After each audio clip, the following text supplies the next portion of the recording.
Hello people, it's Daskalos. So today is Saturday, and as you know, every Saturday and Thursday I'll be posting new videos weekly. But unfortunately, I cannot post any videos on Thursday, so it looks like it's just going to be this day. So the topic of today is how to learn English words effectively. Now, a lot of people make mistakes when they're learning English words or any new words in any other language. Now, what's their mistakes? They usually take up a dictionary, like this one, an Oxford dictionary, and some of them just start memorizing word for word. Now, that's called rote memorization, and it's totally wrong. Today, I will teach you some techniques on how to memorize words better. Now, if you want to memorize words effectively, you got to stop learning single words. You have to learn phrases and collocations instead. So let me give you an example.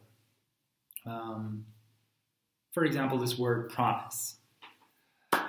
Instead of learning the single word promise, you could memorize it with words it collocates with. Like, for example, give a promise, we give a promise to somebody. Or break a promise, we break a promise. We keep a promise. When we don't keep a promise, we break a promise. All right, so memorizing these phrases will help you learn more words and will also help you learn words effectively. And you will be able to save it for a very long time because you will know exactly what it means. You will understand the meaning, and plus that, you will be able to use it correctly in your lexicon. So now, what is long-term memory and what is short-term memory? We have in our head we have long-term memory and short-term memory. Now what is long-term memory? Is the memory where you have information which you're able to use at any time, at any period of your life. Let's say if you're saving words in your long-term memory, then you're able to use them at any time in your life. And a short-term memory works the opposite way. So let me give an example of a short-term memory. Now, let's say you probably had the situation like when your friend is speaking on the phone and calling somebody, and the other person on the other end is telling him or her a number so that he memorizes that, and your friend asks you to memorize that number. And you're trying to do your best. You take the best out of your memory to memorize that number for that specific time. But right after you told your friend that number, you no longer remember that number. After some time, you forget about that number. But at that moment, you remember that perfectly. And that's called short-term memory. And then there's nothing bad about it. It's just a short-term memory. All right. So another example of short-term memory could be like memorizing a poem in school. Like, I'm sure you've probably been through this situation, or you're probably now through this situation when you're at school and you're asked to memorize a poem by heart and then recite it to your teacher so that you could get an excellent mark. Now, when I was in school, I was a nerd. I was an excellent student. I used to study very hard and I used to memorize these poems too. But if you ask me now, I'm 29 and I don't even remember a single poem that I memorized by heart in school. I can only recite just the first 2 lines, and that's it. Now, why is that? Why does it happen so? Because that's our short-term memory, and because we saved it in our memory just to recite it so that we could get an A or an excellent mark, and that's the point. That's it. After that, we no longer need it, and we just forget it. Like consciously or unconsciously, we just forget it. We tend to forget it, at least consciously for our memory. So now, how can we do this? How can we save words in our long-term memory? Because we need these words and we need to use these words further in our life. We want to be able to use them and retrieve them from our long-term memory while we're speaking. Now, to do that, you gotta learn words that you need. If you're a doctor, you need to memorize words that you use or that you face with every day. If you're a teacher at a university, you gotta learn words that you need while teaching. If you are a banker, you gotta learn vocabulary connected with banking system. So let me give an example of a word probably you won't remember if you're not associated with it. The word is split. Now, to do a split. Now, what does it mean to do a split? That's a question for you. While I'm speaking, you can make a guess. So, if you're an athlete, let's say you're an athlete, you're doing a martial art, and you're a black belt, you're doing taekwondo.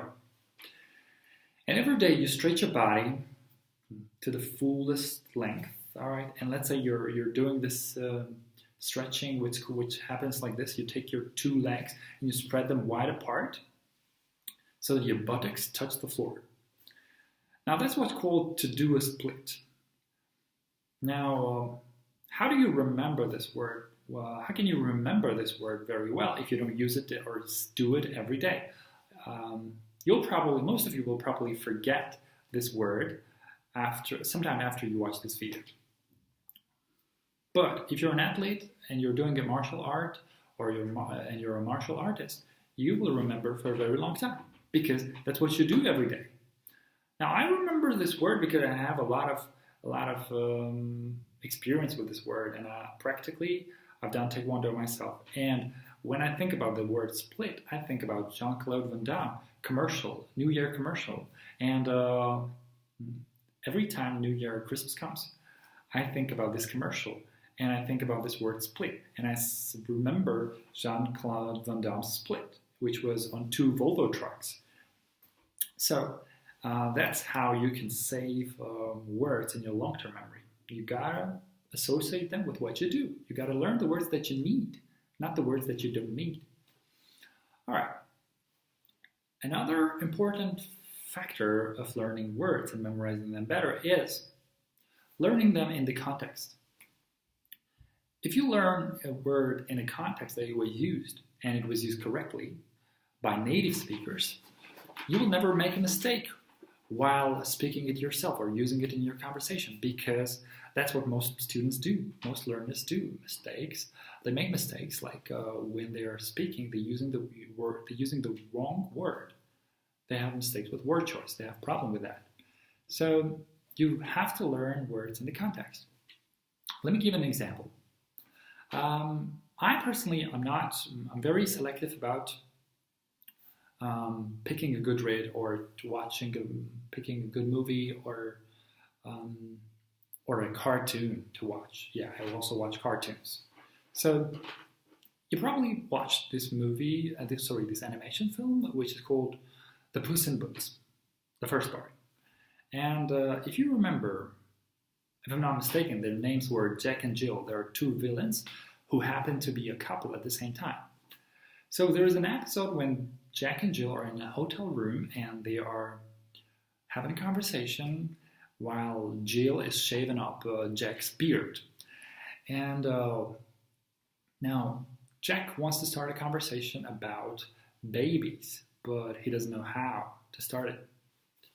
And while Jill is sharpening the razor, she asks him a phrase, asks him a question, or gives him an order. And the phrase is, wait for it, get it out. She says like, get it out.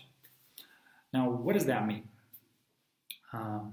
If you're speaking to a person and you feel that the person is shy or is not very comfy to speak out something that he or she wants to speak, you can use that phrase. You can say like, get it out.